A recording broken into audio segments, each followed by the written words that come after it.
A Bíblia diz no livro de Êxodo, no capítulo 19, nos versículos de 1 a 25. No terceiro mês, depois da saída dos filhos de Israel da terra do Egito, no primeiro dia desse mês, eles chegaram ao deserto do Sinai.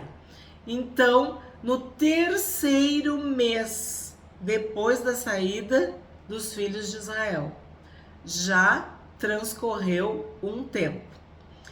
Tendo partido de Refidim, lembra Refidim? Vieram ao deserto do Sinai, no qual acamparam.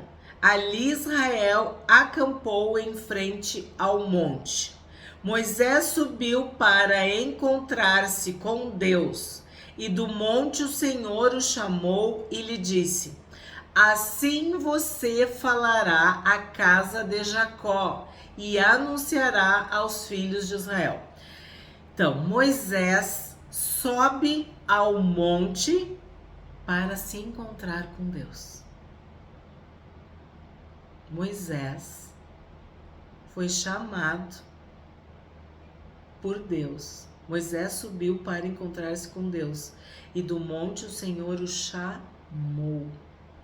Tu consegue realizar isso, visualizar isso, ponderar sobre isso? 4.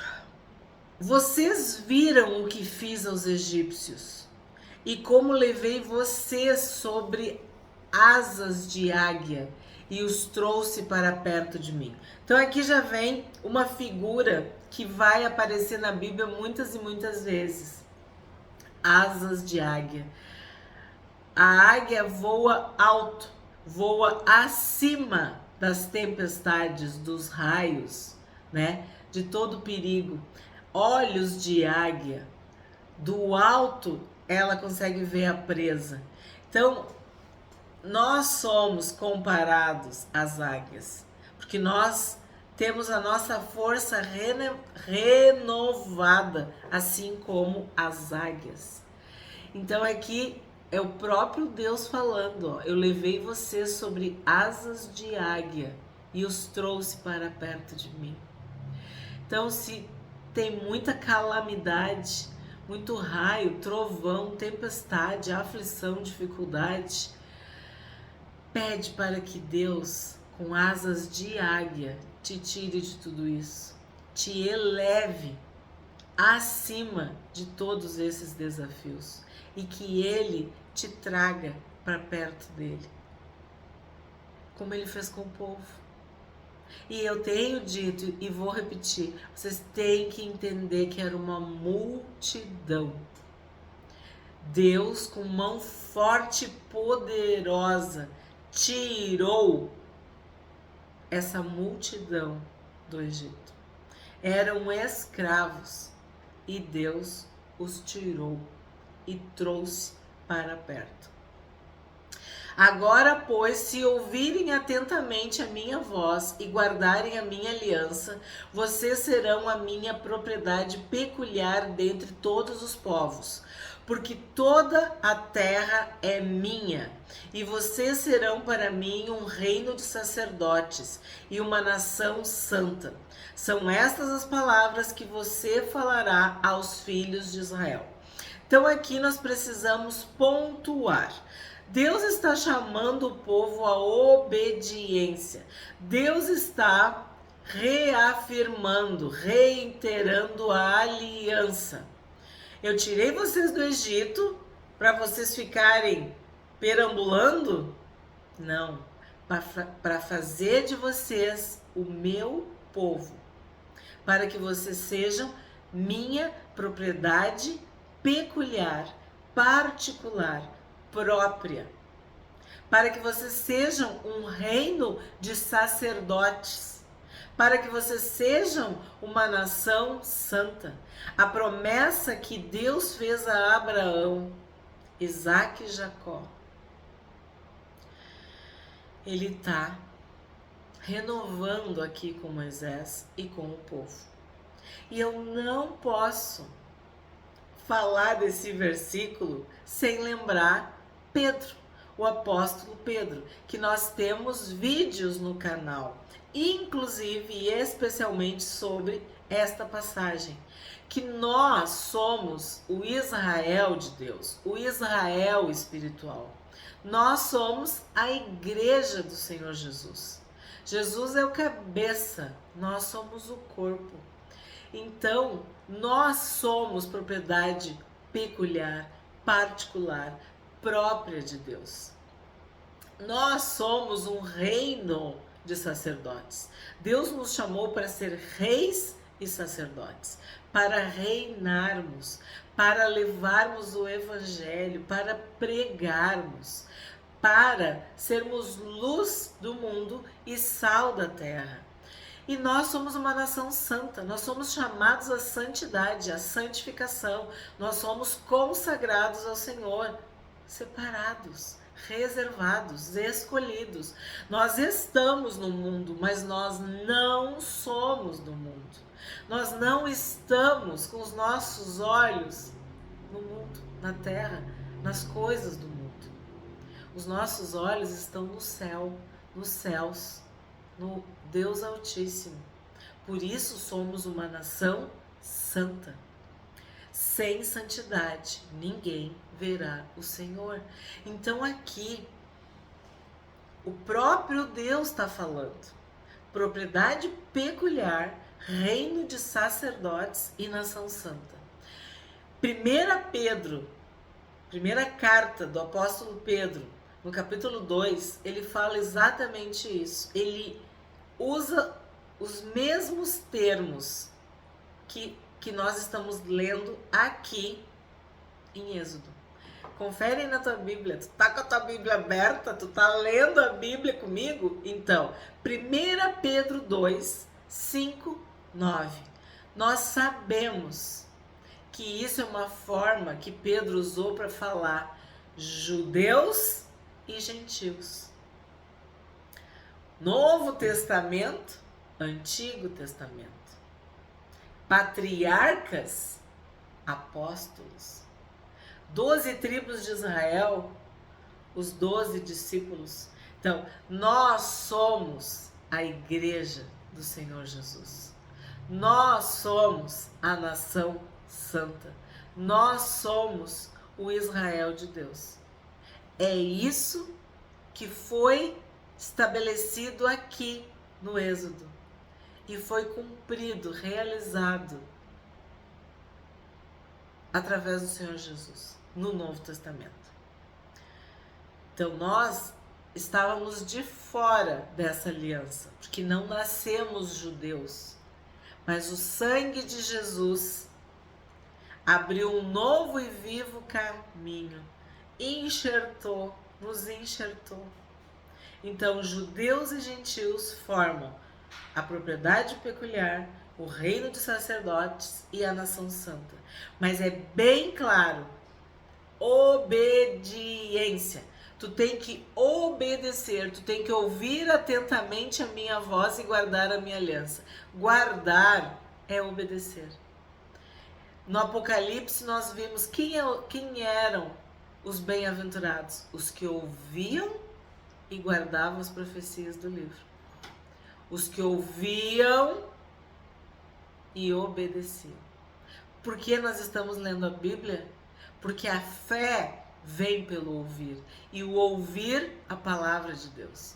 Então, não é o que esse ou aquele fala, não é o que essa ou aquela fala, é o que a Bíblia fala, é o que a Bíblia diz, é o que a Bíblia ensina. Eu vejo homens e mulheres que frequentam uma religião, que seguem rituais, que seguem práticas religiosas, piedosas, que têm devoção, mas não leem a Bíblia. Como que tu vai aprender? Como que tu vai conhecer? Como que tu vai obedecer? Como que tu vai guardar se tu não ler, meditar e refletir na palavra de Deus? Então, esses versículos aqui nos mostram que o Deus do Êxodo é o Deus do Novo Testamento. E eu tenho falado para vocês quantas e quantas menções do Senhor Jesus no Velho Testamento, no Antigo Testamento. Desde o Gênesis, toda vez eu digo, ó, isso aqui é Deus, é Jesus. Ó, o anjo do Senhor, isso aqui é um tipo, isso aqui é uma alegoria, isso aqui é uma menção, isso aqui tem um significado, isso aqui é uma referência da presença de Jesus no texto antigo. E aqui tá falando, ó, a mesma coisa que Pedro falou. Confere aí na tua Bíblia. 1 Pedro, capítulo 2, versos 5 e 9. Vamos continuar então. 7. Moisés foi, chamou os anciãos do povo e expôs diante deles todas estas palavras que o Senhor lhes havia ordenado. Então todo o povo respondeu a uma só voz: tudo que o Senhor falou faremos. E Moisés relatou ao Senhor as palavras do povo. Então o que eles estão dizendo aqui? Ó? Vamos obedecer. Numa só voz. Ó, todo o povo respondeu a uma só voz: tudo que o Senhor falou faremos. Então eles estão dizendo, nós vamos obedecer, nós vamos ser fiéis. Ouvir atentamente e guardar. Ouvir e obedecer. Ouçam a voz de Deus e obedeçam. E eles se comprometeram, né? Eles disseram que iam fazer tudo que Deus falasse. 9. O Senhor disse a Moisés: eis que virei a você numa nuvem escura, para que o povo ouça quando eu falar com você, e para que também creiam sempre em você. Porque Moisés tinha anunciado as palavras do povo ao Senhor. Então aqui, o que Deus está dizendo? Eu vou reforçar a tua autoridade. Eu vou demonstrar a minha intimidade, o meu relacionamento contigo. De que forma? De uma forma visível. Eu vou dar um sinal. Pensa que este povo viu muitos sinais no Egito. Viu as pragas, prodígios, maravilhas, milagres, a mão forte, a mão poderosa do Senhor. Então, Deus está dizendo, eu vou dar um sinal, para que eles saibam que sou eu que estou falando e para que eles creiam em ti.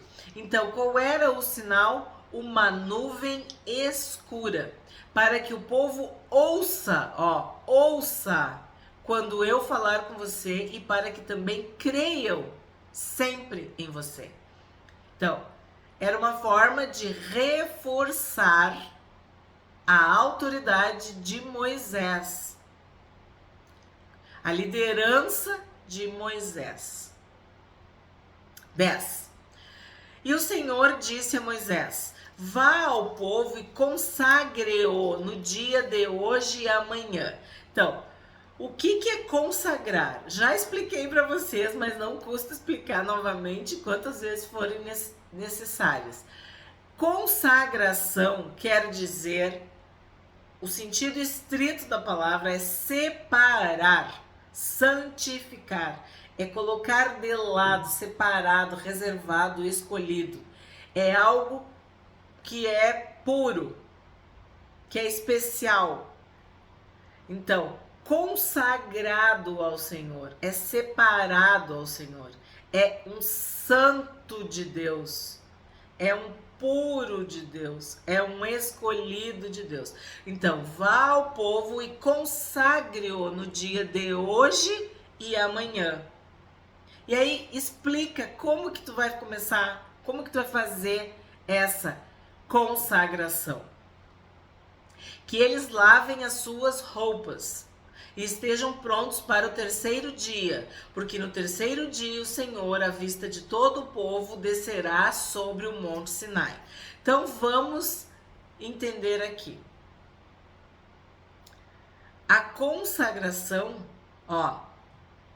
era para preceder, anteceder o terceiro dia. Ó, estejam prontos para o terceiro dia. Nós começamos no terceiro mês depois da saída dos filhos de Israel da terra do Egito, no verso 1. Aí agora aqui no 11 está dizendo, porque no terceiro dia o Senhor à vista de todo o povo. Então aqui nós temos dois números 3, do terceiro mês e do terceiro dia.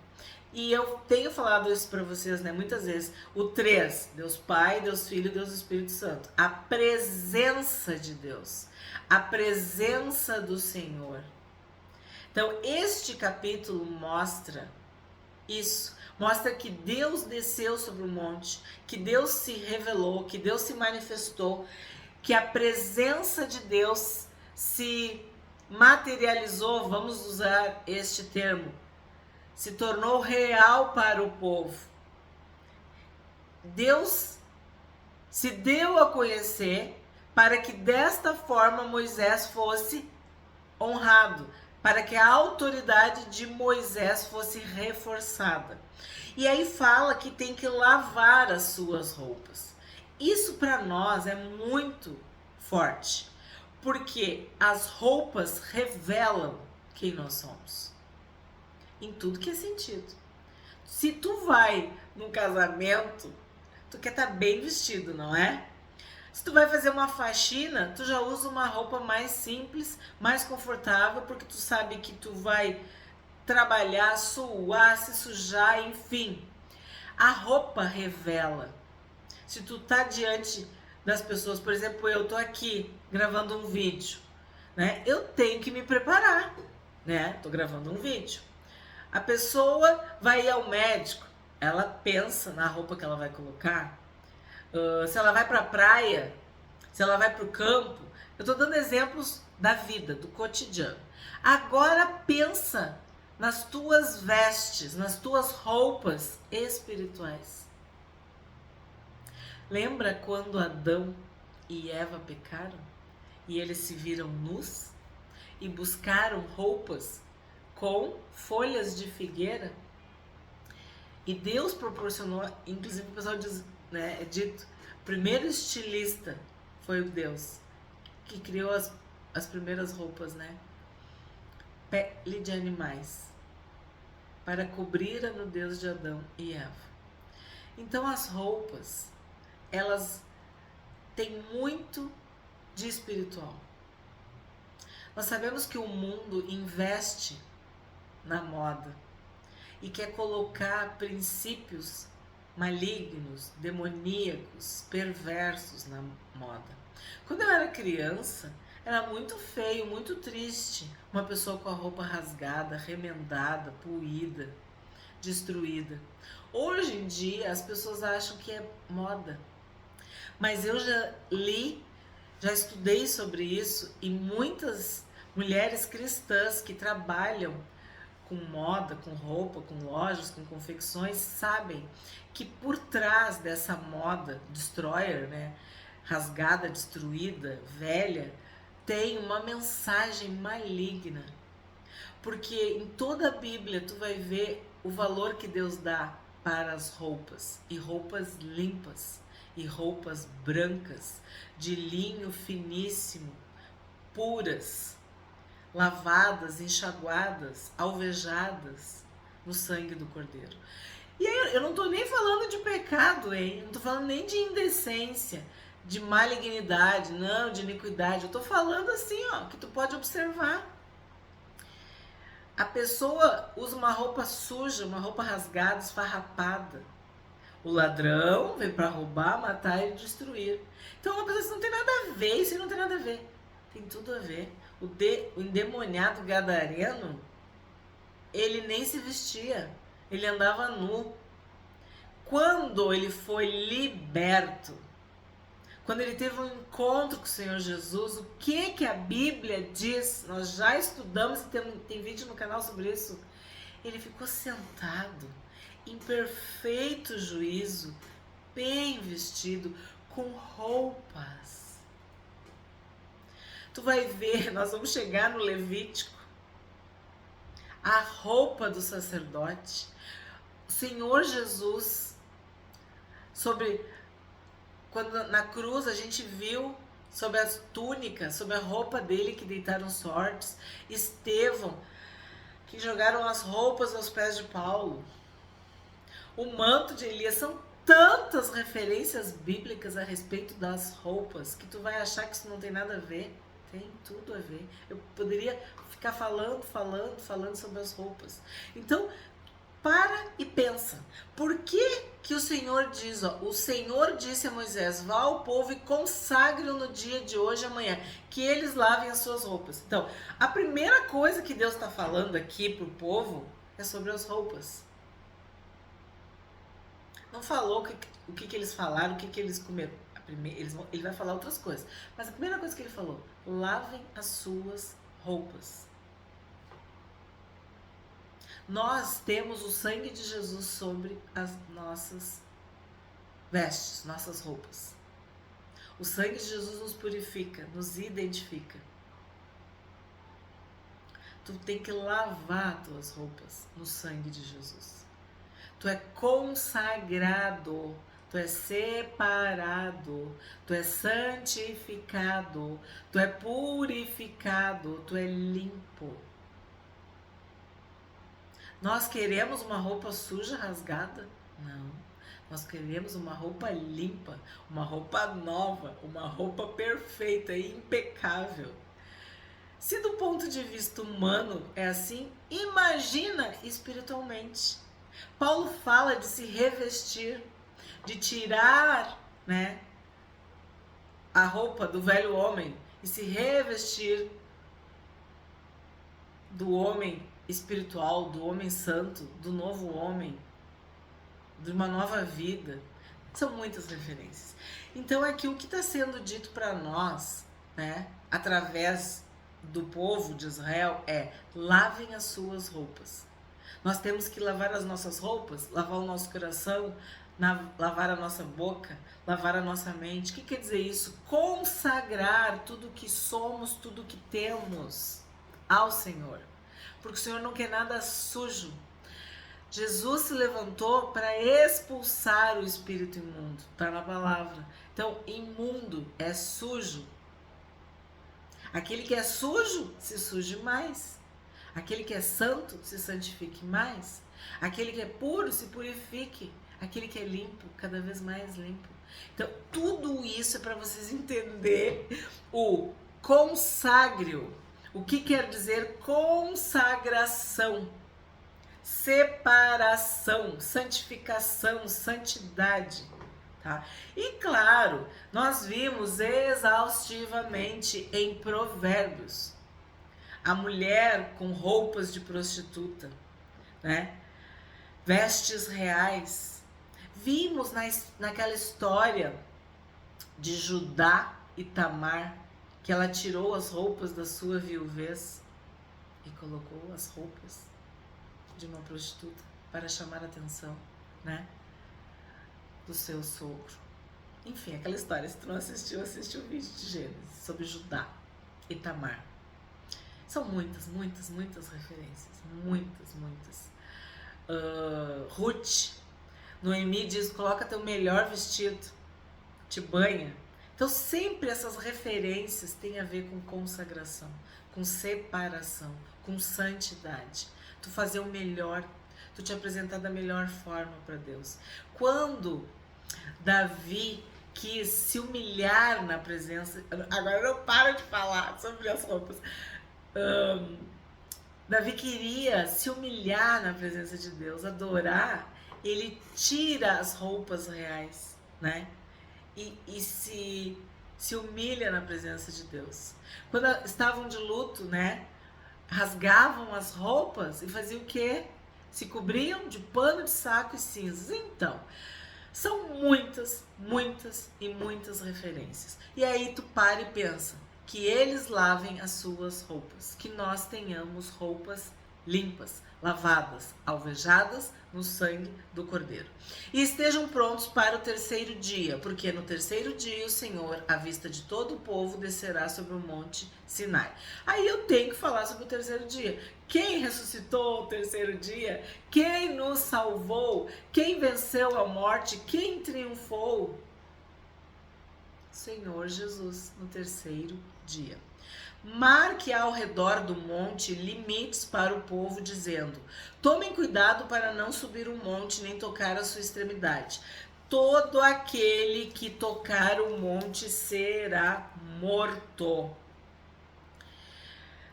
Mão nenhuma tocará nele. Se o fizer, será apedrejado ou flechado, quer seja animal, quer seja homem. Não viverá. Quando soar longamente a trombeta, então subirão o monte. Aí aqui o que a gente está vendo?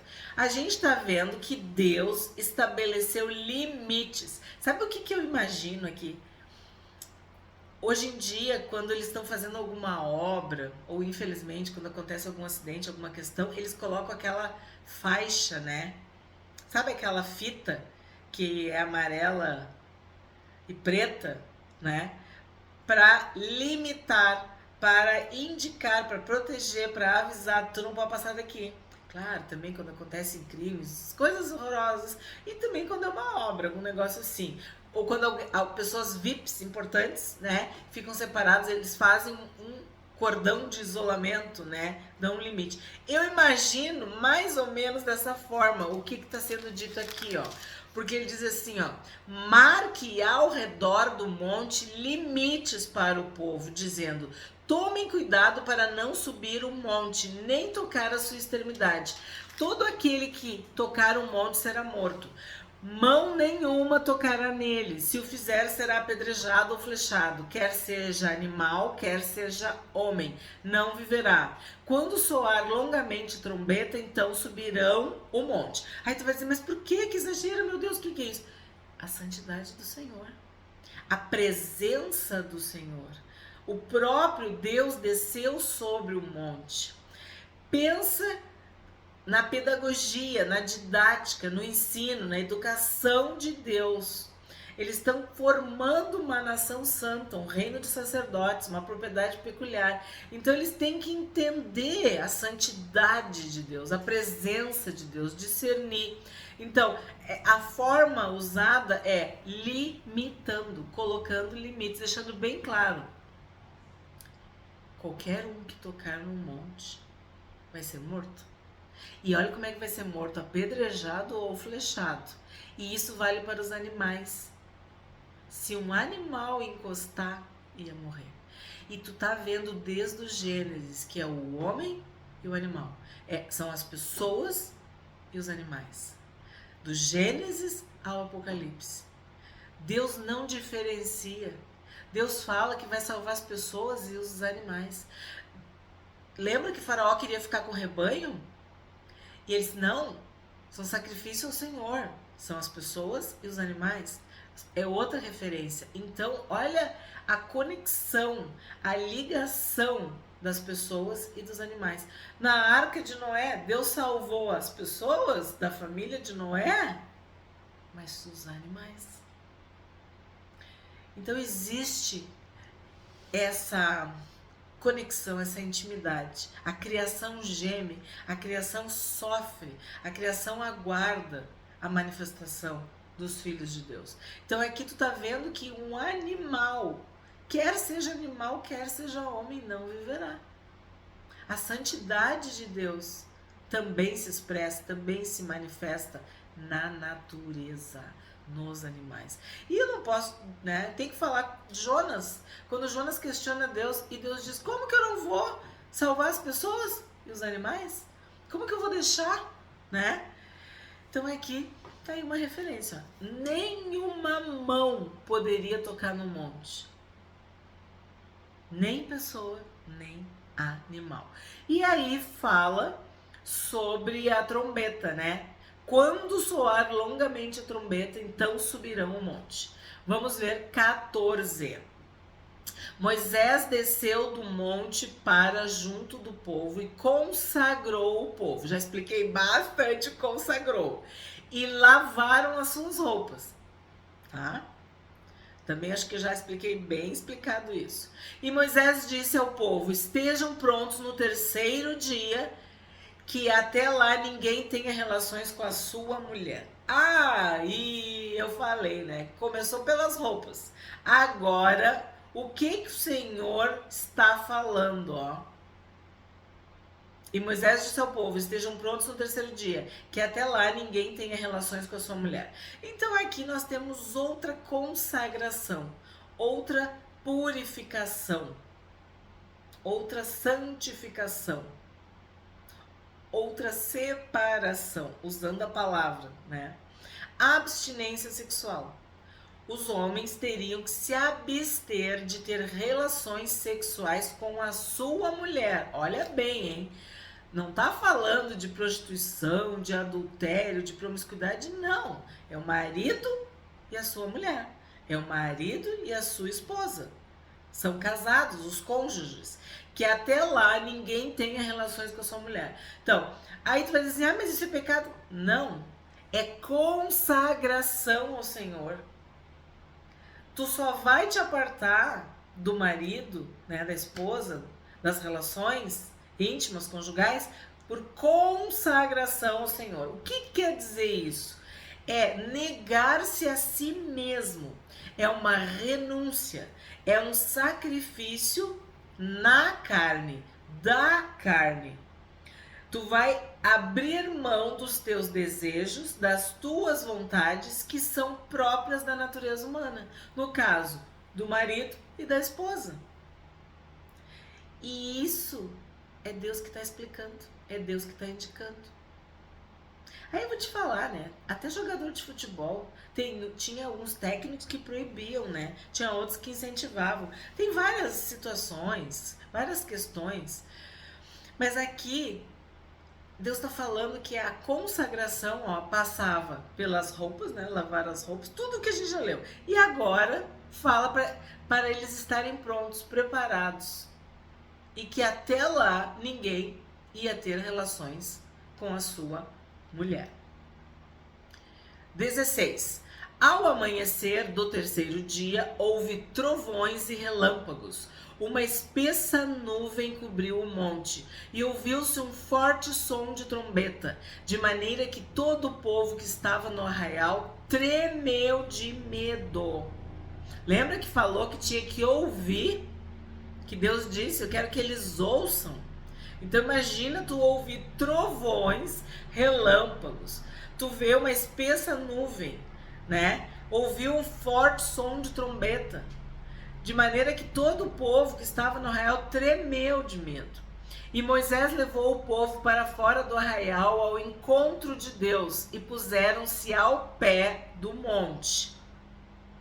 Todo o monte Sinai fumegava, porque o Senhor havia descido sobre ele em fogo. A fumaça subia como fumaça de uma fornalha, e todo o monte tremia com violência. E o som da trombeta ia aumentando cada vez mais. Moisés falava e Deus lhe respondia no trovão. O Senhor desceu sobre o monte Sinai, sobre o alto do monte. O Senhor chamou Moisés para o alto do monte e Moisés foi até lá. Então, que cena! Lembra que eu falei para vocês que Êxodo era como um filme eletrizante, emocionante, uma aventura cheia de efeitos especiais da parte de Deus? Pois olha se isso aqui não são os efeitos especiais que eu falei no primeiro capítulo. Deus está mostrando o seu poder, a sua santidade, a sua presença. Deus desceu sobre um monte, a presença de Deus desceu sobre o monte. O Senhor desceu sobre o monte Sinai. De que forma isso ficou visível, palpável, materializado? Trovões, relâmpagos, uma espessa nuvem, uma nuvem escura, o som da trombeta, fogo, fumaça de fornalha. O monte tremeu e o povo tremeu de medo diante da santidade da presença do Senhor. 21. E o Senhor disse a Moisés: desça e avise ao povo que não ultrapasse o limite, até o Senhor para vê-lo. Vou ler melhor. Desça e avise ao povo que não ultrapasse o limite até o Senhor para vê-lo, para evitar que muitos deles sejam mortos. O que acontece? Sem santidade ninguém verá o Senhor. A santidade de Deus é fogo consumidor. Então, nós seríamos torrados, consumidos, destruídos pela santidade de Deus. E é esse o alerta, é esse o aviso. Não se aproximem do monte, porque a presença de Deus, a santidade de Deus. 22. Também os sacerdotes que se aproximam do Senhor devem se consagrar. Então, devem se consagrar, devem se separar, se santificar, se purificar, se limpar, se lavar, para que o Senhor não se volte contra eles. Aí é que eu tenho que falar. Os sacerdotes. Homens e mulheres que servem a Deus e que acham que podem fazer esta obra de qualquer jeito. Fazer a obra do Senhor relaxadamente. Então aqui o verso 22 está bem claro. Consagração é adoração, é louvor, é honra, é respeito, é humildade, é humilhação. Então não faz de qualquer jeito. Tu tem que te consagrar, porque senão o Senhor se voltaria contra eles. 23. Então Moisés disse ao Senhor: o povo não poderá subir o monte Sinai, porque tu nos advertiste, dizendo: marque limites ao redor do monte e consagre-o. E o Senhor respondeu: vá, desça, depois você subirá, e Arão virá com você. Porém, os sacerdotes e o povo não devem ultrapassar o limite, como eu disse, a faixinha aquela, né? Fico imaginando. Para subir ao Senhor, para que Deus não se volte contra eles. Então Moisés desceu ao povo e lhe disse tudo isso. Então aqui está bem claro. Tu não deve ultrapassar o limite. A presença do Senhor era pública, era notória, era clara, era evidente. Todos podiam ver, né? Todos podiam ouvir, porque Deus estava se manifestando através dos sons e eles estavam vendo. A presença do Senhor desceu sobre o monte. E aqui tem uma questão importante sobre o que é externo e o que é interno. Porque tu tá ouvindo, tu tá vendo, né? Mas se tu tocasse, tu ia morrer. A gente não pode tocar na santidade de Deus. A gente não pode ferir a santidade de Deus, ofender a santidade de Deus, sob pena de morte.